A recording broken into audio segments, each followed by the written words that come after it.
So hello friends, welcome to my channel. आज मैं आपको फर्स्ट सेम हिंदी के बारे में पढ़ाने जा रही हूँ और हिंदी सब ग्रुप के लिए सेम है। बीएससी, बीकॉम, बीए, बीबीए सब के लिए सेम है। तो आज मैं आपको भाभी नामक पाठ के बारे में पढ़ाने जा रही हूँ, जिसकी लेखिका महादेवी वर्मा है। महादेवी वर्मा का जन्म सन 1907 में हुआ था एक प्रशिष्ट परिवार में।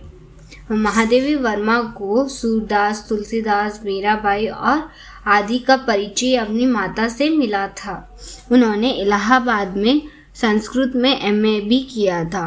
महादेवी वर्मा एक अच्छी कवित्री के रूप में प्रसिद्ध हुआ करती थी और मारवाड़ी विवाहित के प्रति लेखिका का स्नेह संपूर्ण सहानुभूति दिखाते हुए ये कहानी लिखी गई है। ये कहानी महादेवी वर्मा अपने बचपन में हुई घटना के बारे में लिखती है। जब महादेवी वर्मा छोटी थी तब उन्होंने एक विधवा से दोस्ती की थी। यह कहानी उसके बारे में है। चलो अब हम लोग सारांश की तरफ चलते हैं। इसमें एक मारवाड़ी औरत का विवाह हुआ था। 1 वर्ष के पश्चात उसकी पति की मृत्यु हो गई थी, जिसके कारण वह विधवा कहलाती थी और पुराने जमाने में विधवाओं को घर से बाहर जाने की अनुमति नहीं दी जाती थी। इसीलिए अब भाभी को घर पर ही रहकर सारा काम करना पड़ता था। उसके सास ससुर उसे बहुत सारे काम करवाते थे और ननद जब मायके आती थी तो वो अपना सारा काम भाभी से ही करवाती थी, जिस वजह से भाभी बहुत ही थक जाती थी और उन्हें बहुत ही थकान महसूस होती थी। तो भाभी को बाहर आने जाने के नज़ारे देख नहीं पाती थी, इसीलिए उन्होंने पर्दे में 2 छेद कर दिए ताकि वो बाहर आते जाते लोगों को देख सके। महादेवी वर्मा बचपन में उनको स्कूल जाना बिल्कुल भी पसंद नहीं था। वह अपने नौकरानी की बेटी से ईर्ष्या करती थी, क्योंकि उनकी नौकरानी की बेटी को स्कूल नहीं जाना पड़ता था। वह घर पे ही रहती थी और महादेवी वर्मा को स्कूल जाना पड़ता था हर रोज़, इसीलिए वो उससे ईर्ष्या करती थी। कहती थी वो कितनी नसीबदायक है कि उसको कभी स्कूल नहीं जाना पड़ता है। एक दिन महादेवी वर्मा स्कूल से घर लौट रही थी, तभी वह रास्ते पे गिर जाती है। ये दृश्य भाभी देख लेती है और भाभी उसको बचाने के लिए पर्दे से बाहर निकलकर उसको घर के अंदर ले आती है।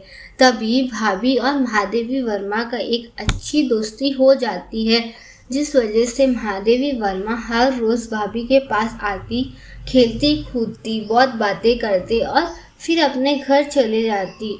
एक दिन महादेवी वर्मा के स्कूल में कोई त्योहार था, उसके लिए उसने नए रंग बिरंगे कपड़े खरीदे थे। उसको दिखाने के लिए वह भाभी के पास चली गई और उसने गलती से नादान बच्ची ने रंग बिरंगे कपड़े भाभी को ओढ़ा दिए। पुराने ज़माने में विधवा औरत रंग बिरंगे कपड़े नहीं पहनती है, वह सिर्फ काला और गोरा रंग का कपड़ा ही पहनती है। इसीलिए ये दृश्य उसके ससुर ने देख लिया और बहुत ही क्रोधित हो गए और उन्होंने बहुत सारी गालियाँ दी और महादेवी वर्मा को भी वहाँ से भगा दिया। अब महादेवी वर्मा दूसरे शहर चले जाते हैं। वह इंदौर चले जाते हैं। कुछ वर्षों के बाद भी महादेवी वर्मा को भाभी का दृश्य याद है। वह सोचती रहती है कि भाभी किस हालत में होगी। कहीं उनके सास ससुर अभी भी उन्हें परेशान नहीं करते क्या उनकी ननद उनको अभी परेशान करती है? क्या वो अभी जिंदा है? ये सब सवाल उसके मन में चलते रहते हैं। वह कहती है कि अब भाभी जीवित होगी भी या नहीं, ये सब चिंता उनके मन में चलती ही रहती है। और भाभी और महादेवी वर्मा का बहुत ही गहरा संबंध था, इसीलिए वह भाभी को भुला नहीं सकी और हमेशा बेचैन रहती थी कि शायद उसी की गलती थी, इसीलिए भाभी को डांट पड़ी। धन्यवाद। ये लेसन यहाँ पे ही ख़त्म होता है।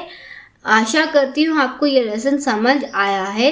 अगर कुछ भी कोई डाउट हो तो आप कमेंट बॉक्स में लिख सकते हैं और ऐसे ही वीडियोस के लिए बेल आइकॉन को क्लिक करें ताकि नोटिफिकेशंस आते रहे। धन्यवाद।